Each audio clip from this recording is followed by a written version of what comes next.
I thought I accidentally killed my wife. In reality, she may have never been alive in the first place. Update 1, Series. DisastrousInvolvedI. Disclaimer: the content presented in this video is purely fictional and intended for entertainment purposes only. Hey Mom, where did you say you met Camila again? From the top of the small flight of stairs that led down into our apartment's living room, I listened to my mother's heavy breathing over the phone and waited, saying nothing else. The silence that followed my question was a tactical ceasefire, a measure designed to break Maggie as efficiently as possible. The woman was deathly allergic to silence, especially when anger was the emotion filling the empty space that speech typically occupied. I could practically hear her throat closing, not to say it was an effortless strategy on my end. My first impulse was to unleash nuclear wrath on my mother, not keep my mouth shut. I would have loved nothing more than to give in to that impulse. Split the proverbial atom in my head, and point the resulting uncontrollable tempest of confusion and rage at Maggie. Fallout be damned, but I knew anger would cause her to withdraw. This was my best chance at extracting information, so I held my tongue. For Camila's sake, while I waited, shifting movement in the periphery caught my eye. My wife's partially inflated face had turned to look at me, her nose rising and falling like a buoy atop a stormy ocean current. The air mattress motor did not function as well as I had hoped. It seemed to lack the required power to fully inflate her body. With her eyes fixed on me, the dizzying aroma of brine and mold slid into my nostrils. I battled simmering nausea, which was partially from the smell, but primarily from the circumstances. Despite my efforts, Camila was changing. I had hoped the incomplete expansion would postpone these changes, but it did not seem to prevent her transformation. Or maybe the air from the motor was the only thing stopping her from transforming completely. Weary from the quiet, Maggie spoke up. It took a minute or two to work, but my gambit was a success. More to the point, she did not attempt to lie her way out of this. I did, however, become lost in thought while I bided my time, forgetting she was still on the line altogether. What happened to Camila? Are you safe? Her voice, emerging unexpectedly from the silence like a monstrous claw from the fathomless depths of a pitch-black closet, was startling. The surprise weakened the hold I had on my emotions, allowing a tiny morsel of my total anger to break free from its tenuous detainment. A white-hot spark acting as an ambassador for the full, blooming inferno I was fighting to control. I don't even know where to fucking start, Maggie. Jesus, I'm going to let you figure that out. What the fuck is going on? I yelled, reining in the fury before it gained enough momentum to consume me. I closed my eyes and released a deep, cathartic exhale. Having almost lost control, I reminded myself why I was so devastated in the first place. With my eyes shut, I allowed a collage of wedding memories to come flooding into my mind's eye. I heard the canaries chirping, felt the warmth Camila radiated when she spoke her vows, and smelled the sweet, nectareous scent of honeysuckles floating on the breeze. The exercise was grounding, and as my eyelids slowly reopened, my priorities became clear. I loved her, and she was still Camila, whoever and whatever that was. She's damaged, Mom. My wife was currently laying lifelessly on our largest couch in the living room, positioned against the wall farthest from the stairs. Her toes were pointed upward and she held her arms at her sides, as if rehearsing for her own wake. I had affixed the motor from the airbed to her injured wrist, layers of scotch tape wrapping around the nozzle to decrease the amount of air leakage. The makeshift augmentation was a start, but it was imperfect. The mechanical draft opened Camila's body, yes, but it didn't fully pressurize her. Instead, the air rippled through her, waves of expansion and de-expansion washing over the surface of my wife like a tarp flapping in a strong wind. I described this all to Maggie, and when I was done, she did not need to pause before launching into her follow-up questions. A subtle undertow of fear now colored her speech. However, is she acting normally? Does she look like herself? Broad strokes, does she look like Camila? Her skin, her shape? And you didn't answer me, are you safe? I need to know you're safe, Jack. Maggie's line of questioning left me feeling uneasy. As she alluded to details about my wife that I hadn't yet disclosed to her, 24 hours had passed since that knife pierced Camila's wrist, and her body had remained in a constant state of flux ever since. Patches of her skin had transitioned from their normal peach color to an iridescent, gleaming silver. At certain angles, her flesh refracted against my eyes and I saw a shimmering rainbow, like she had evolved into a human-sized pearl after spending many years trapped inside a titanic oyster. Unfortunately, it wasn't just her skin that was changing. Some of her most recognizable features had become horrifically abstracted. Camila's right eye was now elongated upwards, forming a blue-white oval that started at her hairline and ended at her nose, with her other eye remaining unchanged. The fingers on both of her hands had fused, now appearing like sleek, crystalline oven mitts. Her legs had lengthened, with her feet now hanging over the side of the couch as of the last few hours. If she stood up completely straight, I estimated she would be at least 9 feet tall. When she first deflated, Camila became a latex suit crafted in her image, a rubbery doppelganger. Given time, however, she was developing into something else entirely. As if to signal that those changes were becoming progressively more unstable, her port had taken on a bright and foreboding red glow. Through the haze of my worry and sleep deprivation, I offered my wife a weak smile. She reciprocated, but the right corner of her mouth made contact with her lower eyelid as she did, causing an intense chill to radiate from the top of my head downwards. As her smile widened further, part of her eye disappeared behind the corner of her mouth, overwritten by the creases of her grin. It was all becoming too much. Numbly, I turned away from Camila and whispered something to Maggie, hoping the question would be inaudible to my wife under the loud vibrations of the motor. "I'm safe, okay?" "But Mom. What is she? A replica. A machine. What?" I did not have to wait long for her response. She started speaking before I even made it up the small set of stairs that led to the front door. Unnervingly, Maggie struggled to define Camila's exact nature. Camila is not a replica or a machine. She's it's not artificial or synthetic, not man-made, though it has been modified. By new technology. But we didn't create it. No one created Camila. We're not sure how old it is. My eyes dilated, and I almost dropped the phone, my hands now slick with sweat. "A friend of your grandmother's approached me at Angie's funeral.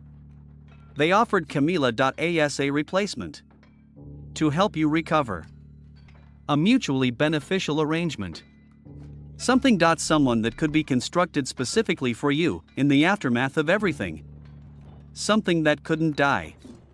Maggie hesitated, probably to let the information sink in. Angie was my long-term partner before Camila died 4 years ago from kidney failure.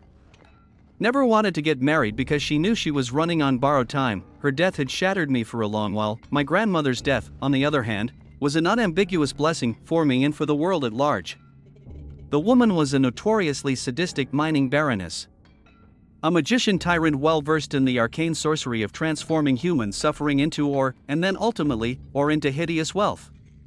When she died 3 months ago, Maggie had inherited everything.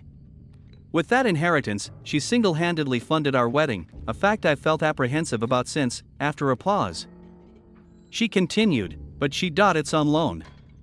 It belongs to them. They own it, and the technology they put into it. They said the loan would continue if..." Unable to finish her sentence, Maggie fell quiet, her words dissolving amidst some combination of fear, shame, and cowardice. Although it was nearly impossible, I said nothing in response, waiting for silence to pull the completed confession out of Maggie. Eventually, she relented, and her tone became alarmingly clinical. "They want to see communion in the wild, so they said the loan would be extended if Camila became pregnant. That was the original agreement."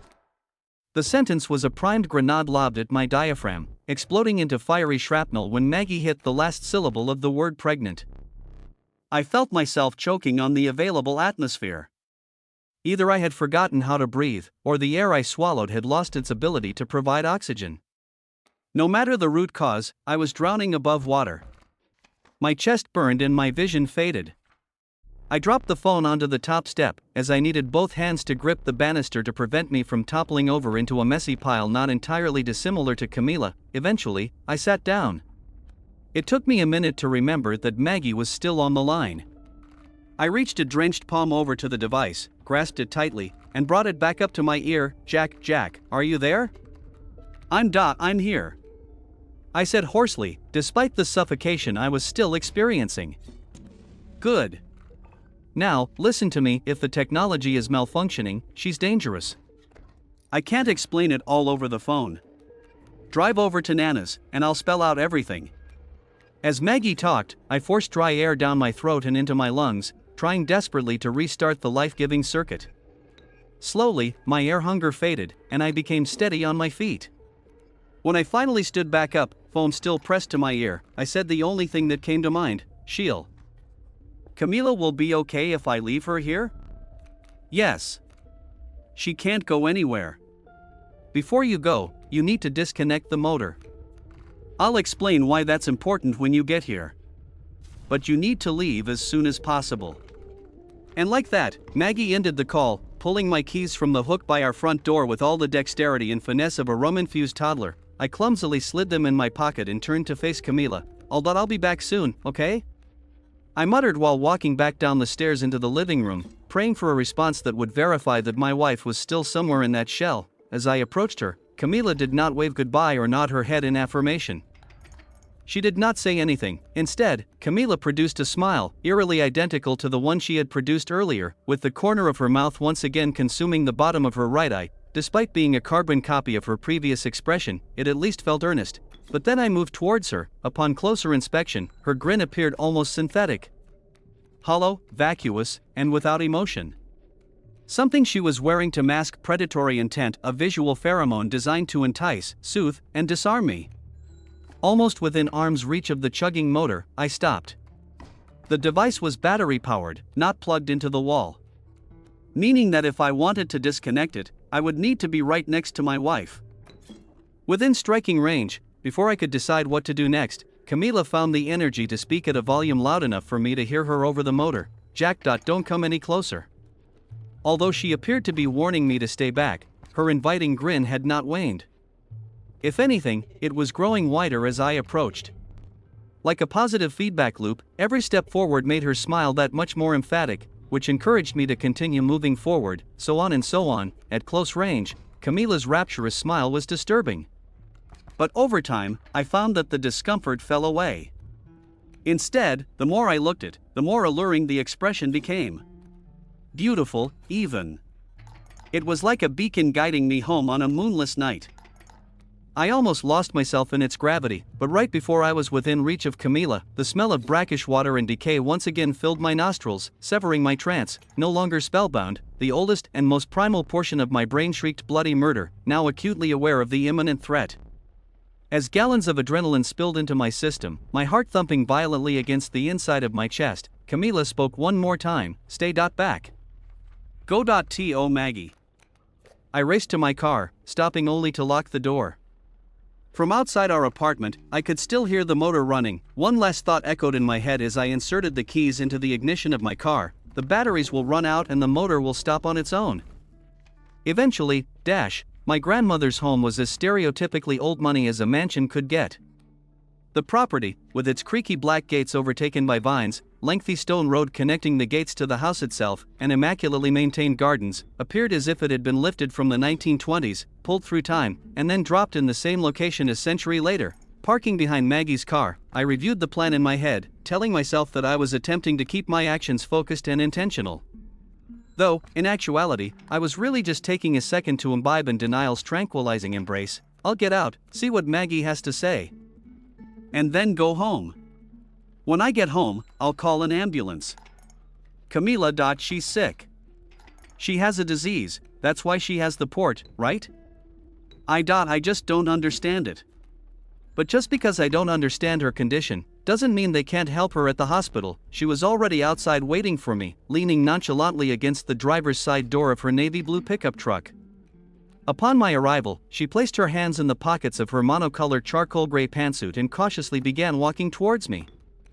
Maggie's imposing height, gaunt frame, and skeletal facial features made her organically intimidating, in spite of her talkative nature, palms up and out to show she meant no harm. Maggie started speaking. "Look, Jack, you were rotting with heartbreak after Angie." I did, as always. What's best for you? And, of course, what's best for Nana's business, God rest her soul. The next few seconds were a blur. Everything happened so quickly. Before she could say another word, my fist collided with her teeth, splitting the flesh above my middle knuckle open and sending Maggie crashing to the earth. The blow incapacitated her, but she remained conscious, moaning in agony on the ground. I bent over her, reaching into the right breast pocket of her blazer to retrieve her phone. A wave of uncomfortable disorientation washed over me, along with the intense sensation of being watched. Why did I do that? The assault and the theft were spontaneous and involuntary. I've never punched anyone in my life, let alone my mother. Nor did I know the location of Maggie's phone ahead of time, at least not consciously. Once I had the damn thing in my hand, I didn't know what I had planned on doing with it. As if in response to the question I did not ask out loud, it started vibrating. There was an incoming call from Camila to Maggie's phone, despite the fact that my wife's phone was currently in the glove compartment of my car. Hello. I whispered, "Hey love. There are about to be some men at the apartment. I think they're friends of Maggie. Could you do me a favor and grab a case of documents from under her truck bed? The key should be in the pocket opposite to where her phone was." At first, I didn't think it was actually Camila on the other line. The voice was much too low. When it hit the word friends, however, the voice self-corrected and rapidly increased its pitch by multiple octaves. It then sounded more like Camila, but it was still a little too high. When she finally arrived at the word key, the pitch dropped a few semitones, and I finally heard something that convincingly sounded like my wife. "How, Camila, how did?" "Oh. Well, I'm at home, but I'm there at your grandmother's house, too. Mostly in you, a little in Maggie. Enough to know what she's thinking, at least. And what she's thinking is bad for both of us." I couldn't focus on understanding what Camila was trying to tell me. Instead, I remained preoccupied by the strangeness of what was supposedly my wife's voice. Although the tone was finally correct, the quality of her voice was horribly wrong, frayed and hollow, like it was coming from a megaphone. Before Camila could say anything else, there was a male voice yelling something in the call's background. There was a scream, a few gunshots, and then there was silence. "Camila? Hello?" The call had dropped. I tried using Maggie's phone to call Camila back. Although the call went to her phone, ringing softly in the glove compartment, she never picked up. It must not work that way. I need to get home. I found myself physically unable to leave without first following Camila's instructions. However, my hands were unwilling to open the driver's side door, no matter how much mental pressure I exerted. They just wouldn't listen to that particular demand until the assigned task was completed. Reluctantly, I walked over to retrieve Maggie's car keys. As I did, I experienced a subtle pain in the knuckle that had delivered the haymaker. Not the discomfort and the ache from the punch itself, a new, different pain. It was a piercing, twisting sensation, similar to the pinch that accompanies a mosquito bite. At first, I thought it was nothing, but when my bloodstained hand entered her blazer pocket, sunlight reflected off something receding into the skin around my knuckle. A sliver of iridescent, wiggling fabric, burrowing into the flesh of my hand until I could see it no longer. It looked like a tiny, cylindrical fragment of Camila's altered skin. Unsure of what else to do, I followed my wife's instructions, found the box of documents concealed in my mother's truck bed, and loaded them into my car. By that time, Maggie was getting to her feet. She was unsteady though, likely concussed, so she had no chance of stopping me. I heard her say one last thing before I got into my car and sped back to our apartment. However, it's anti-helix. The regulator. They're broken. I don't have a lot of time to detail the state of the apartment upon my return. I am currently on the run. When I arrived home yesterday, the door was ajar, and the hallway smelled nauseatingly metallic. Coagulated blood, viscera, and bone fragments inundated the area around where Camila had been lying. No obvious bodies were visible. The leather of the couch that Camila had been lying on was burnt and blackened like lightning had struck it. I don't know who or what died there. But my wife was nowhere to be seen, and she hasn't called Maggie's phone since I left my grandmother's estate. I bolted. Didn't grab a single thing before I left. Now, I'm posted up in my car on a secluded stretch of country road, reviewing the contents of the crate that Camila instructed me to steal. Although, forced me to steal may ultimately be more accurate. All the documents, except one, are records of a deep-sea mining operation that occurred between 1999 and 2016. Stapled to the bottom of the box, there is a torn page from what I'm assuming is an old book of poetry. The title of the poem is De onde Lucifer Pusu, bro tu fio de Deus. Portuguese to English, it reads, From where Lucifer landed, God thread sprouted. The title of the deep-sea mining operation is listed as Dias Fibras 3, which translates to God thread or God twine, depending on which Google translator you use. Working on transcribing and uploading them now, Jack.